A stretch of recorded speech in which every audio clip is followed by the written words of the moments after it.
They keep saying Team USA has never seen anything like her. Not just because of the logo threes, not just because of the records, not even because of the way an entire arena holds its breath the second she crosses half court.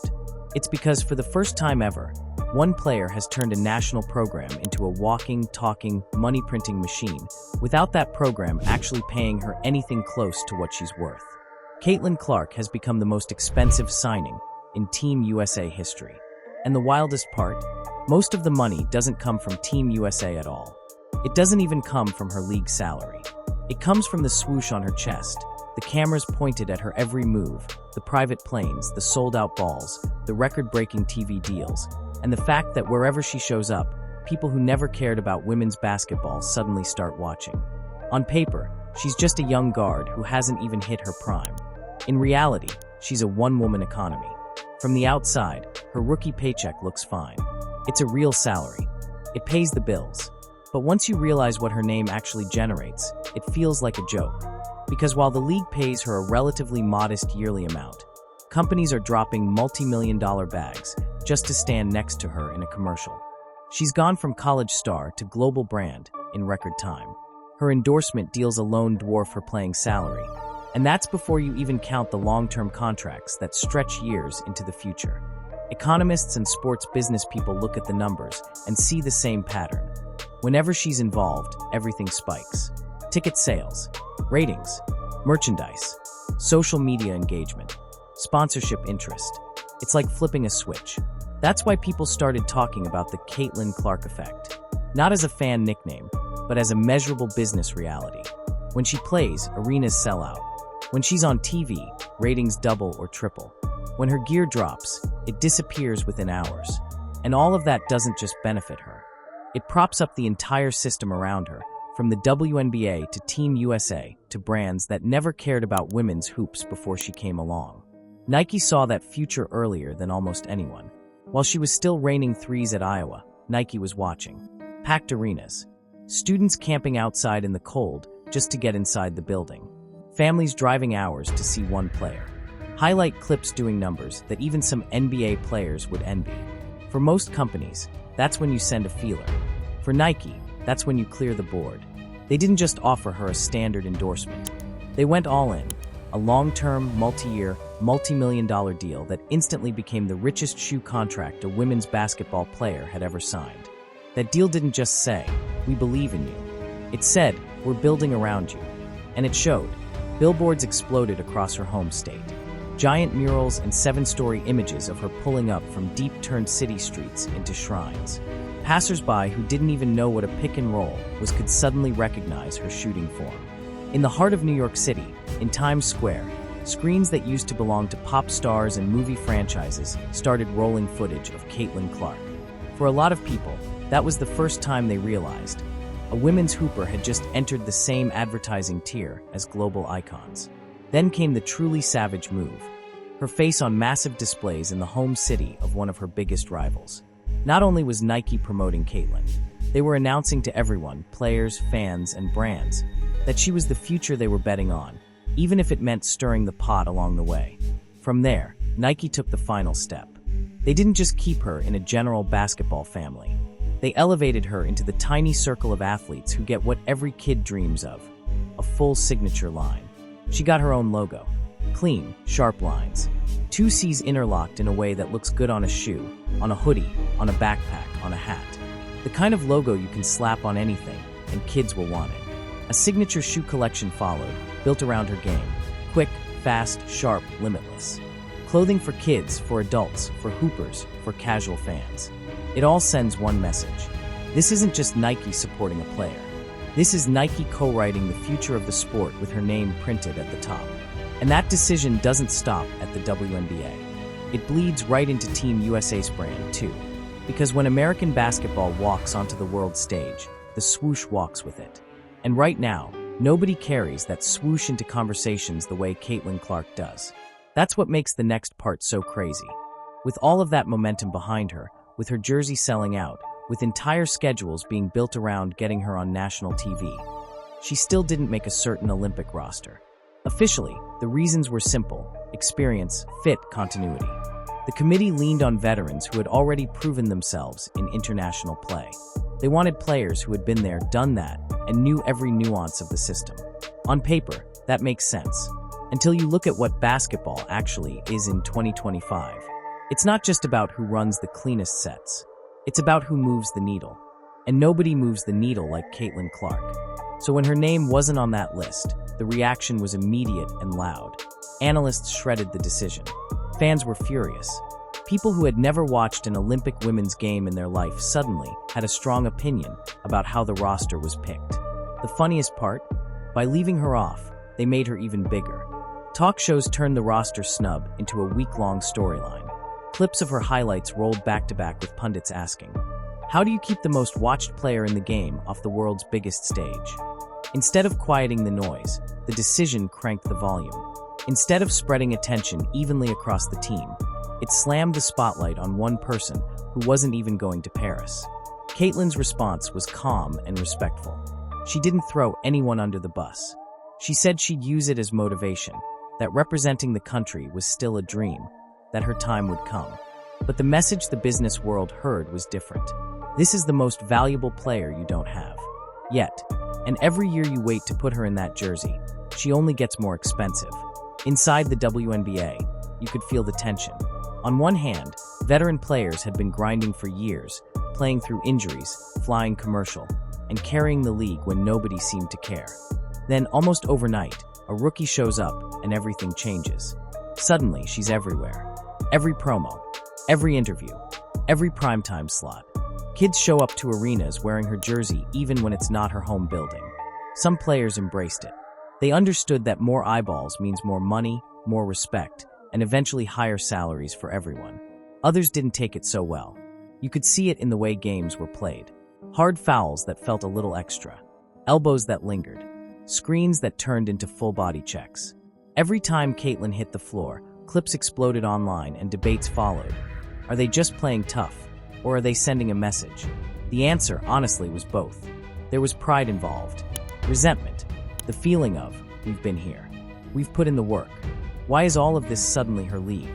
Then big personalities outside the league jumped into the conversation. Some of them flat out called the hate what it was, jealousy. They pointed at the private charter flights, at the growing paychecks, at the buzz, and said, "You're only getting this because of her. Stop acting like she's the enemy and start recognizing she's the reason those upgrades are even on the table." It was a brutal truth, but it wasn't wrong, because that's exactly what was happening behind the scenes. For years, WNBA players flew commercial. Red-eye flights, tight connections, delays that had them dragging into games on tired legs. Everyone knew it was a bad look, but the league insisted it couldn't afford anything better. Then Caitlin Clark arrived. Her games sold out. Her road trips turned into events. Media followed her everywhere. Suddenly, having your most talked-about star wandering around random terminals like any other traveler didn't just look cheap. It looked embarrassing. The shift to charter flights didn't happen by accident. It happened because the league finally had a star big enough to expose how low the bar had been. Once one team started flying charter, the pressure to make it league-wide became impossible to ignore. Now players travel like pros, not like tourists. And whether they want to admit it or not, a huge part of that came from the storm swirling around Caitlin Clark. The same thing happened with merch. Special edition basketballs co-branded with her name vanished from online stores in minutes. Jerseys with her number became the default gift for kids who liked hoops. Every time a new drop hit the site, it turned into a race just to get something before it sold out. Those sales don't just line her pockets. They send a signal to every executive and sponsor watching. This is what happens when you actually push women's basketball like it matters. That signal is worth more than any box score, because it opens doors. It gets meetings. It makes networks and brands say, "Okay, we're in. Let's talk bigger." The real jackpot hit when media companies finally put their money where their ratings were. For years, the league's TV deal was small compared to its potential. Women's basketball felt like an afterthought, awkward time slots, random streaming options, and little promotion. Then, in the middle of the Caitlin Clark wave, everything changed. Networks that once barely mentioned the league started fighting for the rights to air games. Streaming platforms wanted in. Primetime windows opened up. And when it came time to negotiate a new long-term media deal, the numbers shot up. The league suddenly found itself signing an agreement worth several times more than what it used to pull in. We're talking billions over the life of the contract.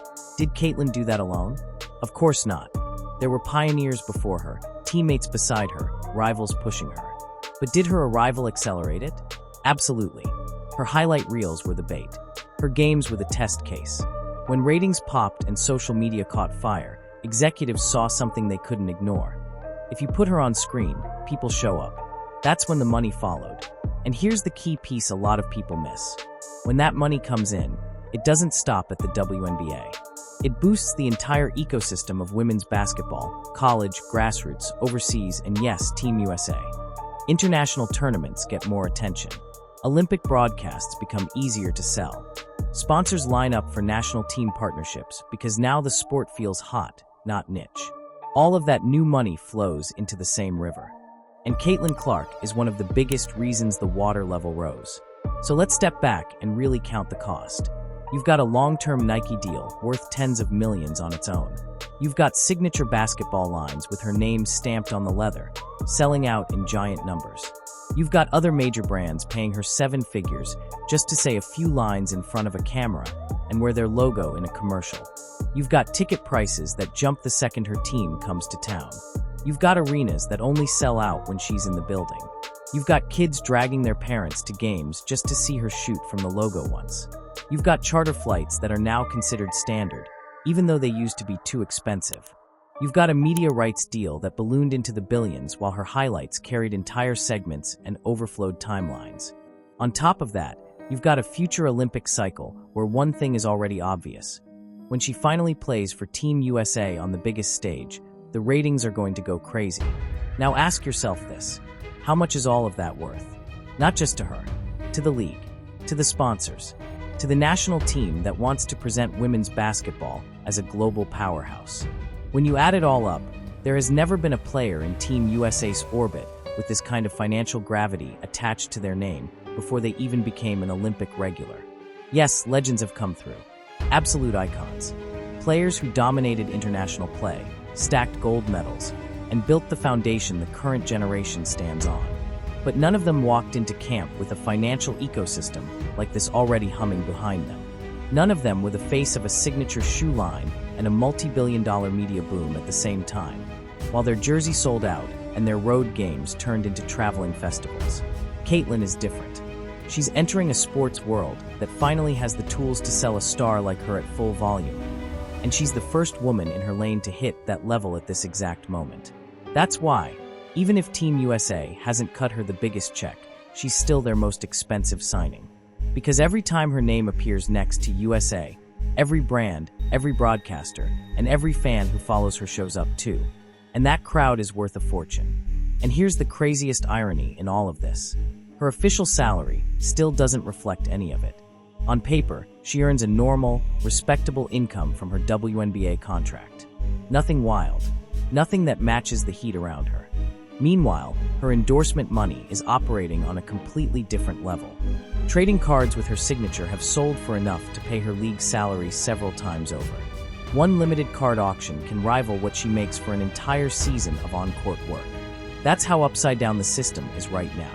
But that imbalance isn't permanent. It's pressure. Pressure on the league to raise the cap. Pressure on owners to share more revenue. Pressure on future collective bargaining agreements to reflect reality instead of tradition. Every time Caitlin Clark sells out an arena, breaks a viewing record, or helps push a TV deal over the finish line, she's essentially putting another receipt on the table that says, look how much this is worth.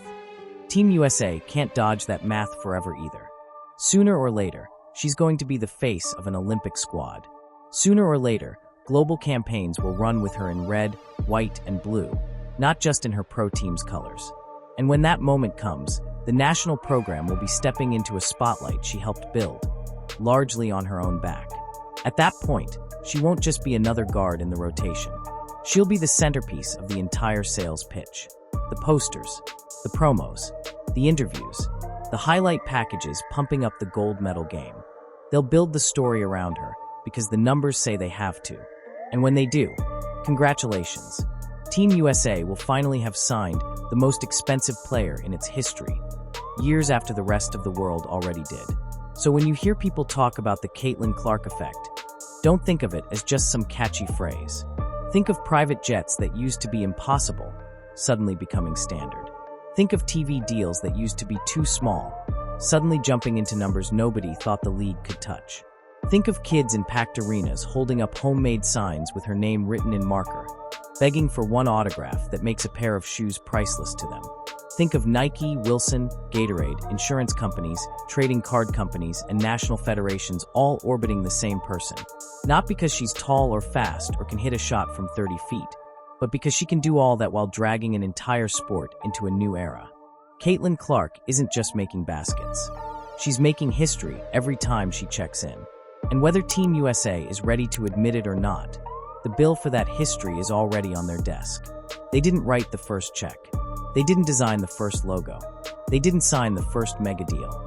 But when the time comes and she finally steps onto that global stage wearing those 3 letters across her chest, everyone will know the truth. This is the most expensive signing Team USA has ever had. Not because of one contract, because of an entire economy built around one player who turned half-court into her comfort zone, turned doubt into fuel, and turned women's basketball into something the world could no longer ignore. We're not just in a new chapter. We're in the Caitlin Clark era.